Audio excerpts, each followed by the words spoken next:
राजा परीक्षित ने पूछा, भगवान के बड़े अद्भुत कर्म हैं, हमने सुना भगवान ने मत्स्यावतार धारण किया। तो ये मत्स्यावतार, मत्स्य योनि, एक तो यूं ही लोक निंदित है, दूसरे तमोगुणी और असह्य परतंत्रता से युक्त है। तो सर्वशक्तिमान होकर भगवान ने ये मत्स्य रूप क्यों धारण किया? भगवान महात्माओं के कीर्तनीय परम पावन चरित्र करने वाले हैं, इसलिए हम सुनना चाहते हैं भगवान के मत्स्य अवतार को। सूत जी कहते हैं, शौनकादि ऋषियों, जब राजा परीक्षित ने भगवान श्री सुखदेव जी से यह प्रश्न किया, तब उन्होंने विष्णु भगवान के पावन चरित्र जो मत्स्यावतार से युक्त है उसका गान किया। श्री सुखदेव जी कहते हैं, परीक्षित, यूं तो भगवान सबके एकमात्र प्रभु हैं, पर वे गौ, ब्रह्म, ऋषि, देवता, साधु, वेद, धर्म, अर्थ, इनकी रक्षा के लिए जब जहां जैसा अवसर आया वैसा शरीर धारण किया।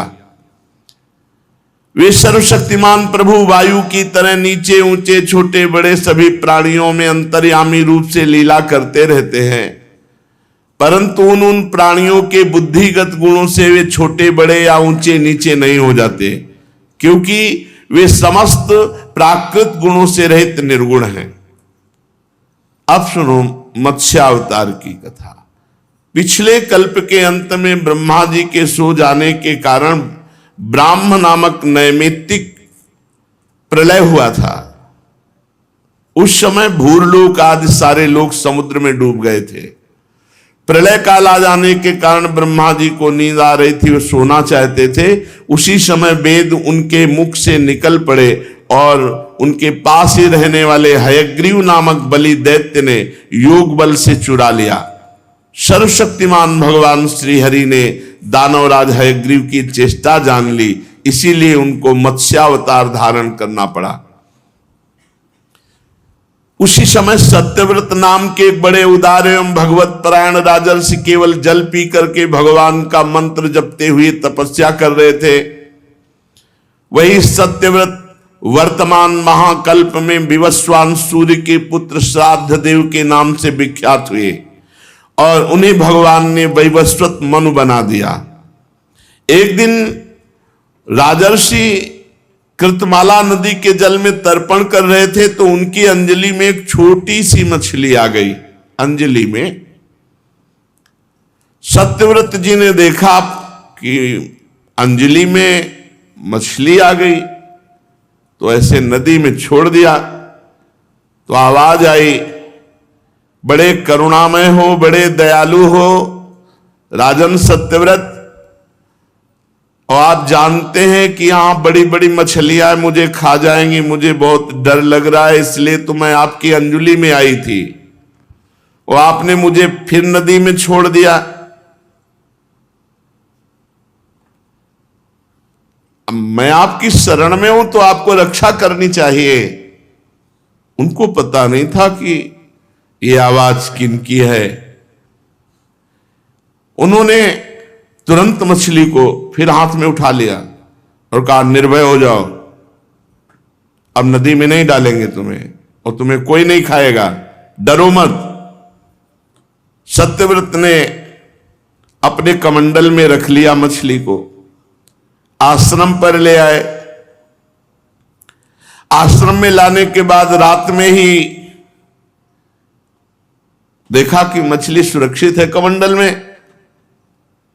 तो आवाज आई, महाराज मैं इस कमंडल में बहुत कष्टपूर्ण हूं, मुझे कोई बड़ा स्थान चाहिए। देखा तो मछली कमंडल में पूरी भरी हुई, इतनी बढ़ गई रात में,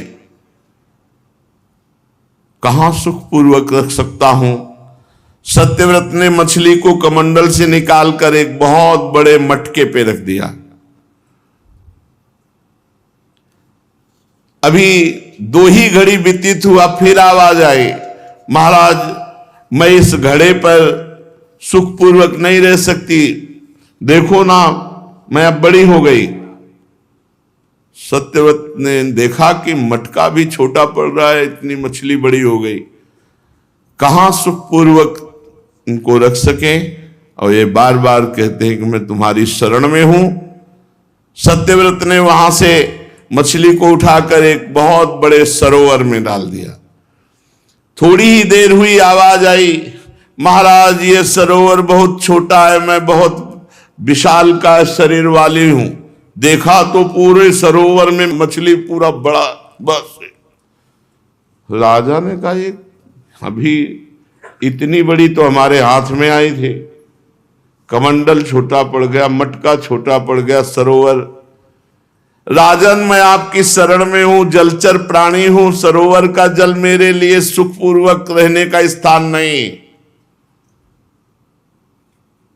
अब वो अटूट जल वाले बहुत बड़े सरोवर में ले गए।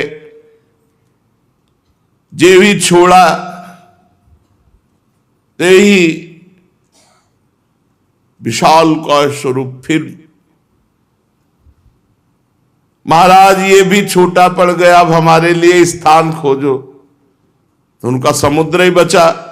तो बोले वहां बड़े बड़े मगरमच्छ खा जाएंगे। बोले अब हमको भ्रमित मत करो, इतने में तो इतना बड़ा स्वरूप तो आपने धारण कर लिया, अब समुद्र के सिवा कुछ बचा ले और समुद्र में ले जा रहे तो कह रहे हो मुझे डर लग रहा है।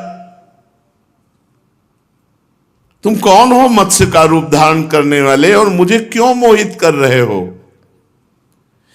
एक दिन में 400 कोस विस्तार का सरोवर घेर लिया। आज तक ऐसी मछली तो हमने देखी नहीं, 400 कोस का।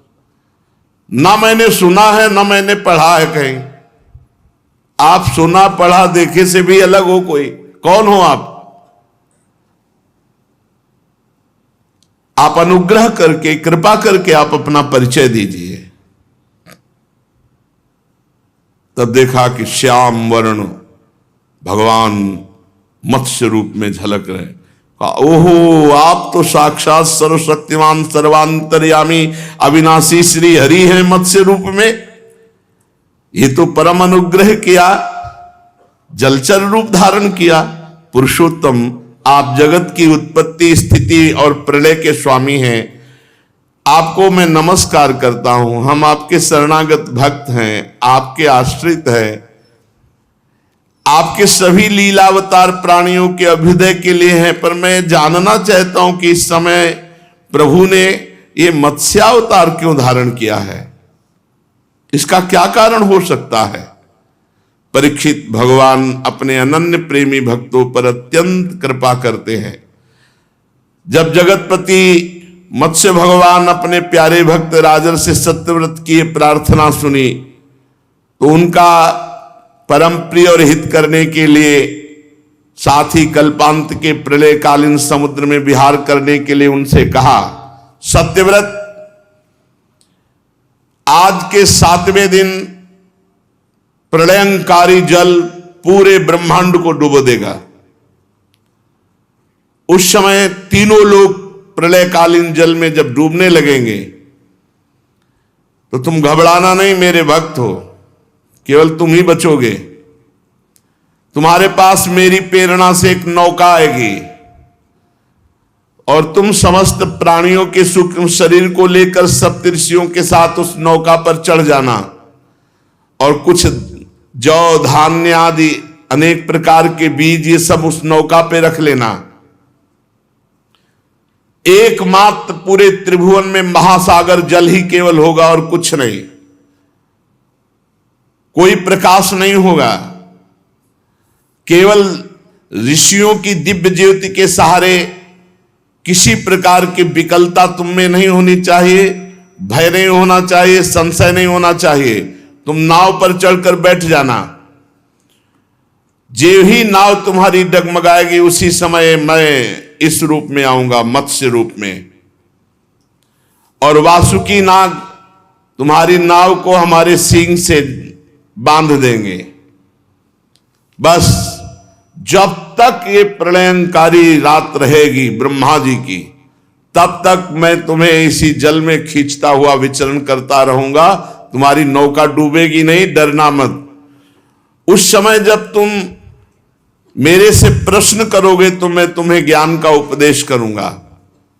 मेरे वास्तविक महिमा परब्रह्म जो मेरा स्वरूप है उसे जब तुम ठीक ठीक जान जाओगे तो तुम्हें कोई भय नहीं रहेगा, कोई शंका नहीं रहेगी।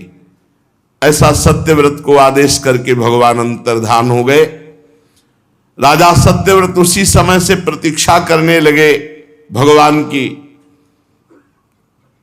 और भगवान मत्स्य का चिंतन करने लगे। 7 दिन व्यतीत होने में देर नहीं लगी। उसी समय देखा भयंकर समुद्र अपनी मर्यादा छोड़ करके चारों तरफ से पृथ्वी को डुबोने लगा। सारी पृथ्वी डूब गई, अन्य लोग भी डूब रहे हैं। राजा ने भगवान का स्मरण किया तो देखा नाव आ गई। तब धान्य, अन्य बीज, सप्तऋषियों को लेकर नाव पर बैठ गए, और सप्तऋषियों ने बड़े प्रेम से राजा सत्यव्रत से कहा, राजन भगवान ही बचा सकते हैं, क्योंकि प्रलयंकारी तूफान चल रहा है, इसलिए जल्दी तुम स्मरण करो मत्स्य भगवान का। जे ही ध्यान किया तो जैसे स्वर्ण का पहाड़ ऐसे देदीप्यमान कांति शरीर की भगवान मत्स्य वहां पधारे, और वासुकी नाग भगवान की प्रेरणा से आकर के नौका, और भगवान की एक सींग था मत्स्य भगवान, उसमें ऐसे सत्यव्रत प्रसन्न होकर भगवान की स्तुति की कि हे प्रभु, संसार के जीवों का आत्मज्ञान अनादि अविद्या से ढक गया है, इसी कारण वे संसार के अनेकानेक क्लेशों के भार से पीड़ित हो रहे हैं। देखो ये आएगा, विनाशकारी प्रलय आएगा, समय समय पर सब होता है। उनके लिए तो मत्स्य भगवान आ गए, नौका आ गई, कह रहे थे सब खान पान की सामग्री, और सप्तऋषि अपने लिए जुगाड़ नहीं है, इसलिए भजन करके पहले ही भगवान को प्राप्त हो जाओ। बहुत ये संसार बड़ा भयावह है, बड़ा दुखद है, बहुत दुखद है। किस समय कब कौन सी जरा सा पृथ्वी हिली कि पूरे प्रांत के प्रांत नष्ट हो जाते हैं। जरा सा जल अपने शासन से ऊपर उठा कि प्रांत के प्रांत को डुबो देता है। इसलिए मृत्यु के पहले भगवत प्राप्ति कर लो, खूब नाम जप कर लो। महाराज सत्यव्रत ने मत्स्य भगवान का स्तवन किया। मत्स्य रूपधारी पुरुषोत्तम भगवान ने प्रलय के समुद्र में विहार करते हुए उन्हें अपने आत्म तत्व का ज्ञान कराया। जे भी राजर्षि सत्यव्रत को ब्रह्मबोध हुआ, कृतकृत्य हो गए। ये अपने स्वरूप का बोध होते ही कृतकृत्य हो जाते। जो उपदेश किया मत्स्य भगवान ने, उसे मत्स्य पुराण कहते हैं। सत्यव्रत ने ऋषियों के साथ नाव में बैठे हुए सनातन ब्रह्म स्वरूप आत्म तत्व का बोध प्राप्त किया। और जब ब्रह्मा जी की नींद टूटी, तब भगवान ने हयग्रीव असुर को मारकर उससे वेद छीनकर ब्रह्मा जी को दिए। भगवान की कृपा से राजा सत्यव्रत ज्ञान विज्ञान से संयुक्त होकर इस कल्प में वैवस्वत मन हुए। अपनी योग माया से मत्स्य रूप धारण करने वाले भगवान और राजर्षि सत्यव्रत का ये जो श्रेष्ठ संवाद सुनेगा, वो समस्त दोषों से मुक्त हो जाएगा। जो भगवान के मत्स्यावतार का प्रतिदिन कीर्तन करेगा, वो संकल्प सिद्ध हो जाएगा और उसे परम गति की प्राप्ति होगी। प्रलयकालीन समुद्र में जब ब्रह्मा जी सो गए तो उनकी सृष्टि शक्ति लुप्त हो चुकी थी। उस समय उनके मुख से निकली हुई श्रुतियों को चुराकर हयग्रीव दैत्य पाताल ले गया था। भगवान ने वे श्रुतियां ब्रह्मा जी को लौटा दी एवं सप्तऋषि और सत्यव्रत को ब्रह्म तत्व का उपदेश किया। समस्त जगत के परम कल्याण में लीला मत्स्यावतार भगवान को नमस्कार है।